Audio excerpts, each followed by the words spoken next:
On तंजन रिमला को मुबारकबाद देता है निकाह की, क्योंकि वो अच्छे से जानता है कि एहतशाम एक बहुत ही बुरा इंसान है। वो जिससे मोहब्बत करता था यानी आयला, उसका कभी साथ नहीं दे सकता, तो ये रिमला क्या ही चीज़ है। फारूक की अकल पे तो जैसे पर्दे ही पड़ जाते हैं। वो आरफा के पास आता है कि रिमला का बाप मुझसे हक महर के एवज फैक्ट्री मांग रहा है, मैं अपनी फैक्ट्री कभी भी उसके नाम नहीं करूँगा। तो यहाँ पे आरफा कहती है कि मौके की नज़ाकत यही है कि हम फिलहाल उनकी बात मान लें, लेकिन रमला तो घर की बच्ची ही है, हमारी फैक्ट्री कहीं नहीं जाने वाली, वो हमारे घर भी ही रहेगी। निकाह के बाद हम वो फैक्ट्री आराम से एहतशाम के या नाम तुम्हारे नाम करवा सकते हैं। दूसरी तरफ आयला का बाप उसकी लुटी हुई दुनिया देखकर बहुत ही ज्यादा उदास रहने लग जाता है। बीजान बार बार उसके रिश्ते के लिए कोशिश करती है, लेकिन हर दफा मुंह की खानी पड़ती है। लेकिन अब की दफा उन्हें दिमाग में आइडिया आता है तो वो वैसा ही करने वाली हैं।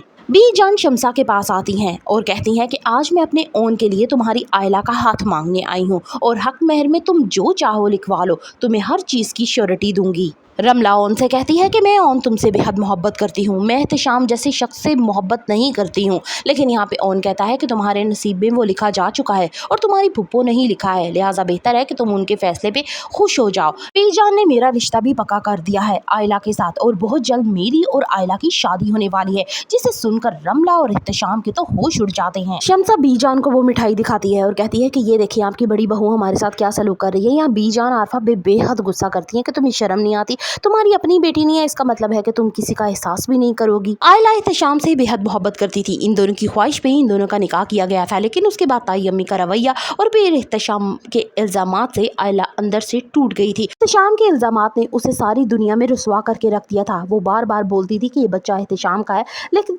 एहतशाम खुद ही झूठ बोलता था। रमला ये बात अच्छे तरीके से जानती है कि आयला झूठ नहीं बोल रही, बल्कि एहतशाम झूठ बोल रहा है, लेकिन सब कुछ जानते हुए भी वो उसके साथ एंगेजमेंट करती है।